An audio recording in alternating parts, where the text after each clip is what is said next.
안녕하십니까. 오늘 아침에는 예언의 부조와 선지자, 빛을 전한 사람들 104페이지에서 108페이지까지를 읽어드리겠습니다. 제8장 홍수 후. 물은 가장 높은 산 위로 15규빗이나 높이 올라갔다. 5개월이라는 긴 기간 동안 그들의 배는 외관상으로는 바람과 물결에 따라 이리저리 흔들렸기 때문에 방주 안에 있던 일가족에는 가끔 그들이 멸망당할 수밖에 없는 듯이 보였다. 그것은 참으로 고통스러운 시련이었으나 하나님의 손이 키를 잡고 계시다는 확신이 있었으므로 노아의 믿음은 흔들리지 않았다. 물이 들어들기 시작하자 여호와께서는 당신의 능력으로 보존하신 여러 개의 산들로 보호된 한 시덤에 방주를 떠들어가게 하셨다. 이 산들은 서로 조금밖에 떨어져 있지 않았으므로 방주는 이 조용한 안식처 안에서 움직였으며 더 이상 끝없는 대양으로 떠돌아다니지 않았다. 이곳은 폭풍 후에 시달려 지친 항해자들에게 큰 안도감을 주었다.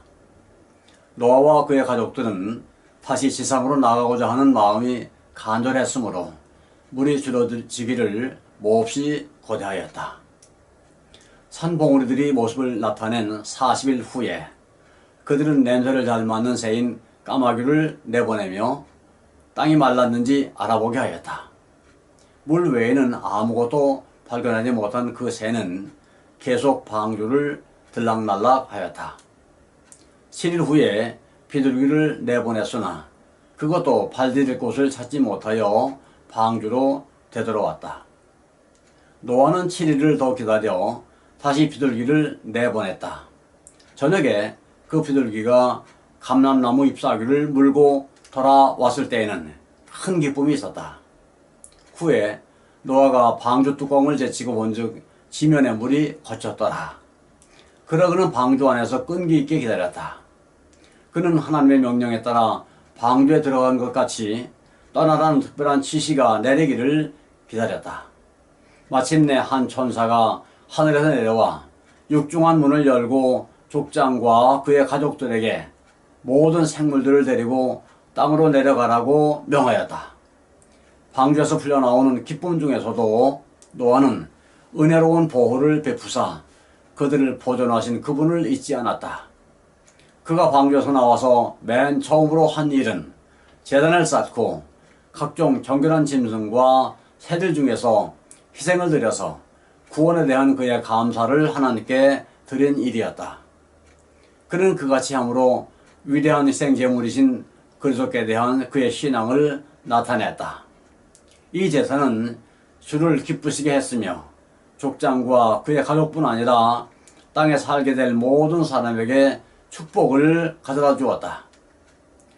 여호와께서 그 향기를 흠향하시고 그 중심에 이르시되 내가 다시는 사람으로 인하여 땅을 저주하지 아니하리니 땅이 있을 동안에는 심음과 거둠과 추위와 더위와 여름과 겨울과 낮과 밤이 쉬지 아니하리라.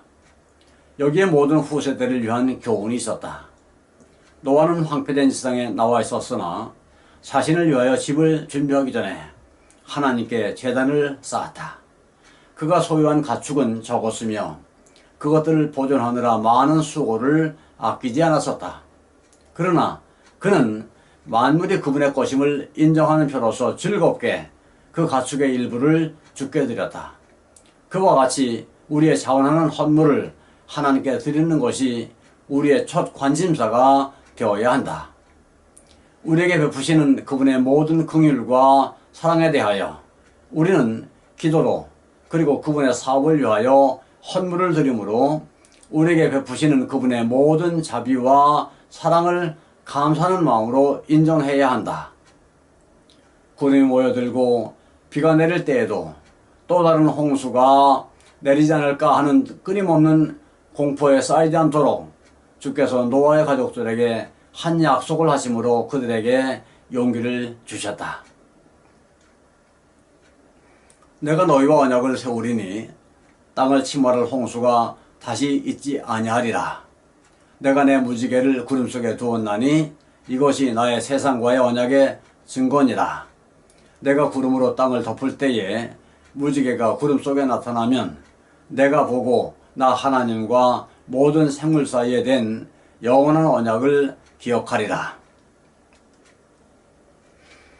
사람들과 맺으신 언약의 징표로서 아름다운 무지개를 구름 속에 이렇게 두심으로 나타내신 당신의 그릇 행하는 피조물에 대한 하나님의 겸손과 동정은 얼마나 큰가. 주께서는 무지개를 보실 때에 당신의 언약을 기억하시겠다고 선언하신다. 그러나 이것은 그분께서 당신의 언약을 잊어버릴 수도 있다는 것을 의미하지는 않는다. 그분께서는 우리가 그분을 더 잘 이해하도록 하시기 위하여 우리 인간의 언어로 우리에게 말씀하신 것이다.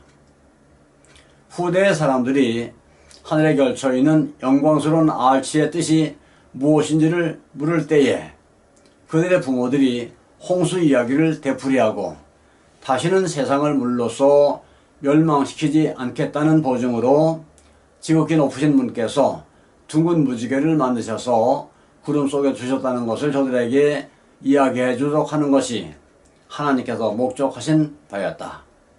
이리하여 이것은 대대로 사람에 대한 하나님의 사랑을 증거하고 하나님께 대한 그들의 신뢰를 굳게 할 것이었다. 하늘에는 무지개 비슷한 것이 보좌를 두르고 있으며 그리스도의 머리 위에 아치형을 이루고 있다. 에스겔 선지자는 그 사면 광채의 모양은 비오는 날 구름에 있는 무지개 같으니 이는 여호와의 영광의 형상의 모양이라고 말한다. 계시다 요한은 보라, 하늘에 보좌를 베풀었고 보좌 위에 앉은 신이가 있는데 또 무지개가 있어 보좌에 둘렸는데 그 모양이 녹보석 같더라고 선언하였다.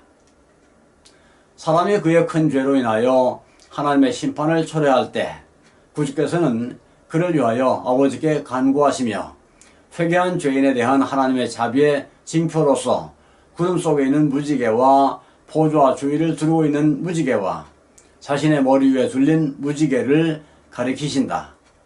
하나님께서는 홍수에 관하여 노아에게 주신 보증을 그분의 은혜의 가장 귀중한 약속 중 하나와 결부시키셨다.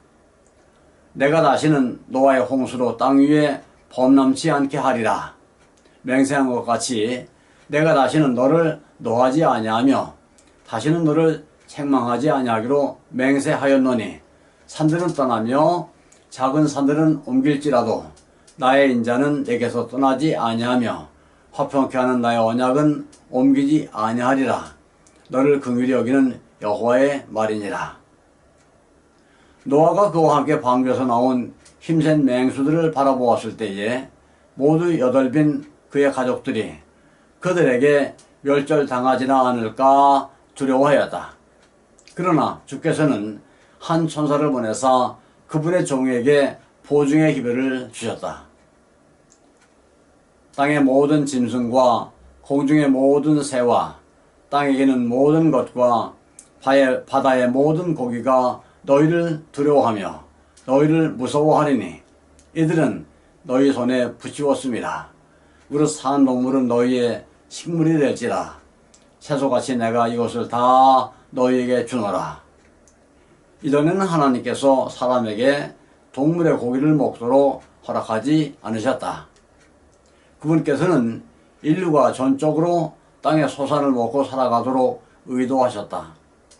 그러나 모든 푸른 것이 죽어버렸으므로 그분께서는 방주 안에 보존되었던 정결한 동물의 고기를 먹도록 허락하셨다. 홍수 때에 땅의 표면은 전부 변하였다. 죄악의 결과로 세 번째 무서운 저주가 지상에 임하였다. 물이 줄어지기 시작하자 산들과 언덕들은 흙탕물의 대해로 둘러싸였다. 도처에 사람들과 짐승의 시체가 널려 있었다. 주께서는 이 시체들이 그대로 남아서 부패하여 대기를 오염시키지 않도록 오염시키도록 버려두지 않으시고 흙으로 큰 매장지를 만드셨다. 물을 말리기 위해 그분께서 일으킨 강풍은 큰 힘으로 그 시체들을 옮겼는데 때로는 산 봉우리까지 옮겨 시체 위에 나무와 바위와 흙을 쌓아 올렸다. 홍수던 세상을 부유하게 장식하였으며 그 당시에 거민들이 우상화했던 금과 은, 귀중한 목재들과 보석들이 같은 방법으로 땅속에 매몰되어 사람들의 시야에서 감추어졌는데 맹렬한 물결이 이 보물들 위에 흙과 바위를 쌓아 올리고 어떤 곳에서는 그것들 위에 산을 쌓기도 하였다. 하나님께서는 죄 많은 사람들을 부유하게 하시고 번영하게 하시면 하실수록 그들이 그분 앞에서 더 부패하게 되리라는 것을 보셨다. 풍성하게 주시는 분이신 하나님께 영광을 돌리도록 인도했어야 할 보물들이 숭배의 대상이 되어 왔었던 반면에 하나님께서는 수치와 멸시를 받아오셨다. 드러난 땅의 모습은 묘사할 수 없을 만큼 어지럽고 황폐하였다. 한때 그처럼 완전한 균형미를 가지고 있어서 아름다웠던 산들은 파괴되고 불규칙하게 되었다. 돌멩이, 울퉁불퉁한 바위와 부서진 돌덩이들이 그때 땅 표면에 흩어졌다. 여러 곳에서 언덕과 산들이 흔적도 없이 사라져버렸다. 그리고 평지였던 곳에 산맥이 생겼다. 어떤 곳은 다른 곳보다 이런 변화가 더 심하였다. 한때 세상에서 가장 많은 금, 은과 보석이 있었던 곳에 가장 중한 저주의 흔적이 보였다. 그리고 사람이 살지 않았던 지방과 죄들이 아주 적었던 곳에는 저주가 가볍게 내렸다. 이때에 광대한 산림들이 땅에 매장되었다. 이것들은 그때부터 석탄으로 변화했는데 지금 있는 광대한 석탄층을 형성하고 또 다량의 기름을 산출하였다. 감사합니다. 오늘 아침에는 여기까지를 읽어드렸습니다.